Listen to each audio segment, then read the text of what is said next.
The galaxy had never known such silence.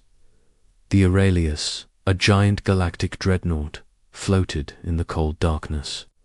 Its engines were dead. Lights flickered. Hundreds of alien life forms on board had gone silent, not because of peace, but because of fear. Everything had stopped working after the enemy attack. They still didn't know what hit them. 1 second, they were in warp. The next, a strange pulse wave hit the ship, and every system fell dense. Life support, weapons, even communications. Now, the most powerful ship in the galaxy was just a broken shell, drifting far from help. The crew panicked. Zad, Arnak, a blue-scaled technician from the Trell system, tried to reboot the engine core. No response from the reactor. He hissed, "Captain." Cyril, a 4-armed Draxian commander, slammed her fist against the wall. "Try again. We cannot stay dead in space. Oxygen is falling." Sparks flew from broken consoles. The temperature dropped each hour. People were dying slowly. The medical bay was full. The AI systems were silent. Not even the escape pods worked. Then, someone spoke quietly from the back of the room. "I can take a look, if you want." All heads turned. Standing near the emergency door was a human, plain shirt, greasy hands, a belt of tools, and in his hand, a rusty old wrench. Sorrel narrowed her eyes. "Who are you?" "Jonas Hale," he said. "Maintenance." "Crew, I worked Deck 17. A burst of laughter came from one of the engineers. "Deck 17. That's cargo pipes and sewage flow." Jonas just nodded. "Still pipes, still metal, still needs fixing." Captain Cyril growled. "This is not some water leak, human. This is a Class 9 ship with tech from 50 systems. Your Earth tools won't help." Jonas looked at the dark hallway behind him. "Do you want help or not?" There was silence. Cyril stared at him for a long time, then waved her hand. "Fine, let him try. Not like we have other options." Jonas moved fast. He didn't run, but every step was firm and confident. He passed by large alien tech, glowing circuits, and weapon stations that humans were never allowed near. He didn't seem scared. He walked into the ship's core systems, like he'd been there 100 times. Zarnok followed him.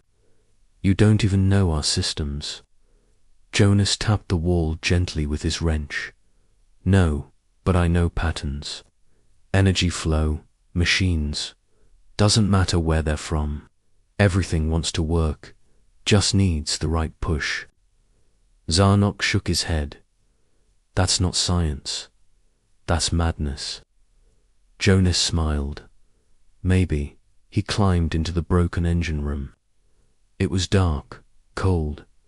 Sparks lit the walls like angry stars. Jonas crawled into the mess of broken conduits. He touched wires, listened to sounds.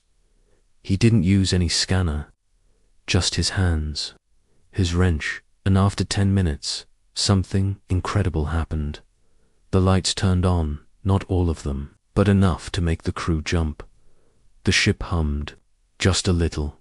People looked at each other in shock. One by one, more systems came online: basic oxygen flow, gravity stabilizers, internal lighting. Jonas stepped out, his shirt black with grease, a smile on his face. "Not perfect," he said, "but she's breathing." Cyril stared at him. "What did you do?" Jonas shrugged. "Bypassed the main converters. Your tech loops too much. I rerouted power straight to the stabilizers." Zarnok stared at the console. That should not work. Jonas nodded, and yet it did. The crew didn't know what to say. Jonas looked around at the glowing panels. I'll check the AI core next. You can't go there, Cyril warned. It's restricted. Jonas looked at her. Then you go. And tell me when the air runs out. She said nothing. Didn't think so, he said. Walking away, hours passed. Jonas moved through the ship like a shadow. Alone, calm, focused. He climbed through shafts, opened panels no one dared to touch.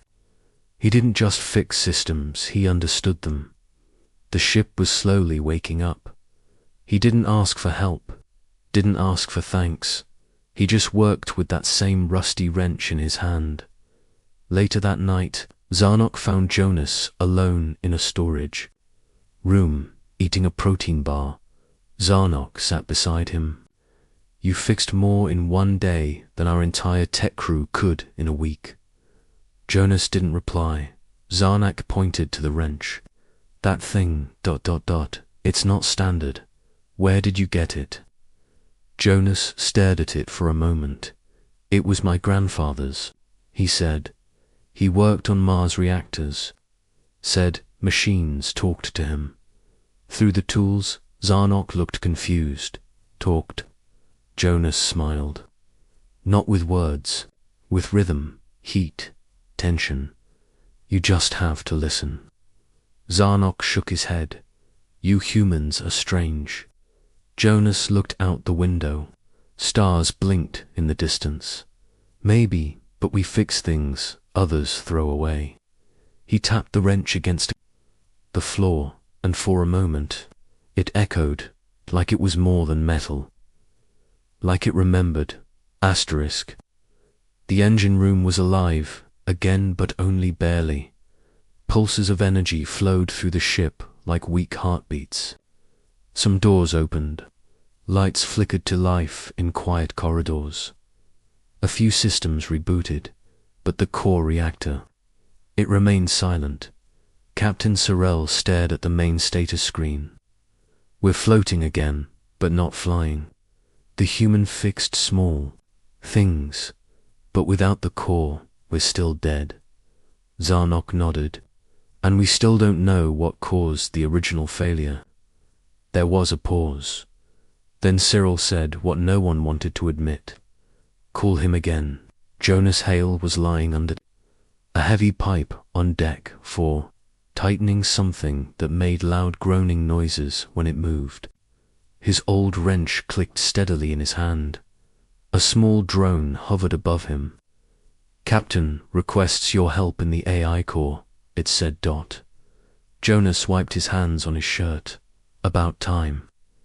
The AI core was deep in the ship, sealed behind 7 biometric doors. It was protected by security fields, laser turrets, and coded locks. Only top engineers were allowed near it. Jonas walked in with his usual calm.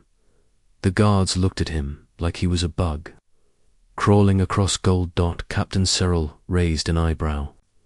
You ever worked on a neurofusion AI before? Jonas held up his wrench. No, but I'll talk to it. Zarnok frowned. You can't talk to machines like people. Jonas gave him a look. That's why they don't listen to you. The guards didn't laugh. Inside the core, wires hung like vines from the ceiling. The AI uniter smooth black orb, the size of a room, was completely shut down. Jonas walked around it slowly, dragging his fingers across its surface. It's not damaged, he said. It's scared. Everyone stared. Scared, Zarnak said. It's a machine. Jonas tapped the orb gently with his wrench. She's more than that, he whispered. He moved fast, opening panels, tracing wires, pulling out burnt modules. He connected his wrench to a port no one else recognized. Then, without asking, he flipped a switch.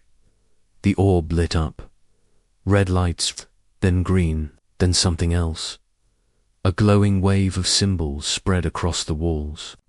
The AI spoke not in code, but in a voice. Jonas Hale, it said. You return. Captain Cyril took a step back. It knows you. Jonas didn't answer. The AI continued. Your tool matches, forgotten command protocols. Identity confirmed. Welcome, Keeper. Zarnok looked confused. Keeper of what? The orb glowed brighter. Of the pattern, of the song, of the original code. Jonas stared at the orb. My grandfather taught me pieces, he said, but I never knew if it was real. It is real, the AI replied, and the code is awakening again. Outside the AI core, panic began to grow. Radar systems flickered online. A signal was coming. A dark shape, a fleet moving toward them fast. Captain Cyril's eyes widened. That's impossible. We're in dead space. No one should be. Here, the AI spoke again. Enemy signal identified. Same pattern as the pulse that dissembled this ship. Hostiles will arrive in 7 hours. Zarnok shouted, Can we jump out? No, Cyril said. The core reactor is still down. Everyone turned to Jonas. He took a deep breath. Show me the heart. The heart of the Aurelius was a place of legendary spinning crystal reactor, powered by plasma fields and alien tech from 10 star systems. It was beautiful and terrifying. No human had ever touched it until now. Jonas stood in front of the core, his wrench in hand. The plasma coils were frozen, dark. The control interfaces refused input. Emergency teams had already tried everything. Jonas didn't try everything. He just listened. He knelt down, pressed the wrench against the floor, closed his eyes, and whispered words no one understood, not in any known language. But the reactor responded. First a hum, then a low pulse, then suddenly boom. Energy burst out like lightning. The crystal spun, lights flashed. Power surged through the ship. Zarnak stared in shock. He rewired ... the impossible. Back on the bridge, the crew watched the screens light up again. Shields came online. Weapons primed. Communications buzzed. Captain Cyril looked at Jonas. What did you do? He stood tall, face calm. I didn't fix it, he said.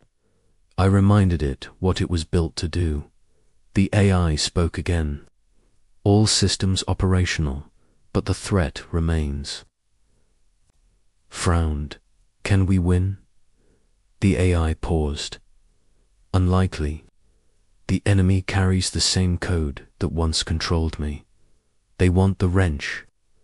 Jonas held it tightly. They won't get it. The secret inside the ship was alive again. Engines hummed. Lights stayed on. The crew moved with new energy. For the first time in days, there was hope on the Aurelius, but hope didn't erase fear, because the enemy was still coming. Jonas. Hale sat alone in the engineering bay. In his hand, the old wrench glowed faintly, not with heat, not with fire, with memory. He unscrewed a tiny latch in the handle. Inside was the shard, the strange metal chip that no scanner could read. It had no circuits, no lights, but it pulsed softly when he touched it, like a heartbeat. Jonas stared at it. He remembered the night his grandfather gave it to him. This wrench built colonies, fixed reactors, saved lives, his grandfather had said. But that shard inside, that's older than Earth's history. Never lose it. Jonas never had, and now the galaxy wanted it. Meanwhile, in the command chamber, Captain Cyril watched the incoming enemy fleet. Dozens of ships, silent, black, no signals, no names, just like the one that attacked before. Cyril spoke to the AI. What are they? The AI's voice was calm. Remnants of the Code War. Machines that once obeyed me. Now corrupted. Now hunting. Zarnok asked. Hunting what? The AI answered. Hunting the one who carries the key.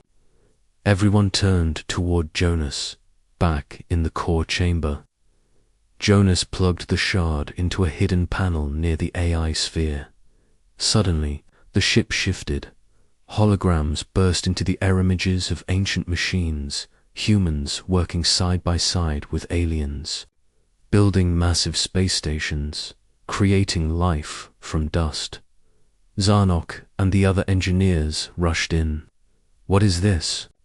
Jonas didn't answer. The AI spoke instead. You have unlocked the archive. More images filled the room, symbols, battles, warnings. A strange code scrolled across every screen. Jonas whispered, It's the song of the makers. Zarnok blinked. What's that? Jonas looked at him. The people who built the first star roads.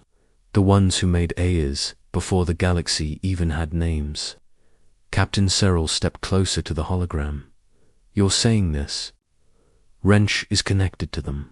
The AI replied. The wrench is more than a tool. It is a memory key, a beacon. Cyril's voice hardened. A beacon for what? The AI's lights dimmed slightly. For war. The makers created machines too. Serve, but some broke free. They wrote a hidden code. One that spread, one that kills. Zarnak's hands shook. The enemy outside. Are they part of that code? Yes, said the AI. They are what remains of the ones who disobeyed. The song. Jonas clenched his fists. And now they want to erase anyone who remembers it. The wrench pulsed again. Brighter, stronger. Jonas stared at it. I thought it was just a tool, Cyril said. It still is. A tool that can save or destroy everything. Just then, the alarms blared. The enemy fleet had arrived. Dozens of ships spread across the black sky. No lights, no heat, just cold metal and silent threat. Weapons systems powered up across the Aurelius, but the crew was tense. Their ship was old. Their enemy was fast. Jonas stood on the bridge. He looked out at the black void, filled with death. Then he turned to the AI. What if I use the shard again? The AI replied, It will reveal more, but it will also show them where to strike. Captain, Cyril asked, can it hurt them? Jonas nodded slowly. It might do more than that. Back in the AI core, Jonas inserted the shard once, again this time into the central spine of the ship. The ship shuddered. Ancient codes activated. Lights changed color. Panels slid open, revealing weapons no one knew were there. Jonas was unlocking technology the galaxy had forgotten. The AI spoke. Defense systems from the Dawn Age now online. Awaiting command. Captain Cyril was stunned. You just turned this ship into a relic, ... and a weapon. Jonas said nothing. He held the wrench like a sword in deep space. The enemy fleet began to move. Black ships split into formations, charging toward the Aurelius. The crew prepared for battle. Jonas looked at the shard one last time. There's one more layer, he whispered. The AI paused. Are you sure you wish to unlock it? Jonas looked at the screen at the terrified crew, the galaxy behind them, and the dark silence ahead. Yes. The enemy returns for the wrench. Jonas lay still on the floor. His eyes were open, glowing faint blue. His hands were wrapped around the wrench, which now pulsed like a living heart. Captain Cyril knelt beside him. Is he breathing? Zarnok scanned him. Yes, but something is... different. The AI's voice echoed through the ship. Jonas Hale has unlocked the third layer of the archive. His mind is now linked with the song. What does that mean? Cyril asked. It means, said the AI, he is the only one left who can shut the enemy down. Outside the ship, the enemy fleet had stopped moving, but not because they were afraid. They were listening. They had heard the voice of the Maker's echo through the void, and now they knew where it came from. Inside the Aurelius, the black ships turned, slowly like machines waking from sleep, and then, all at once, they charged. Alarms screamed across the ship. They're coming, shouted a bridge officer. All weapons locked on us. Captain Cyril stood up. Battle stations, shields up. The crew ran into position. Panels opened. Guns turned toward the darkness.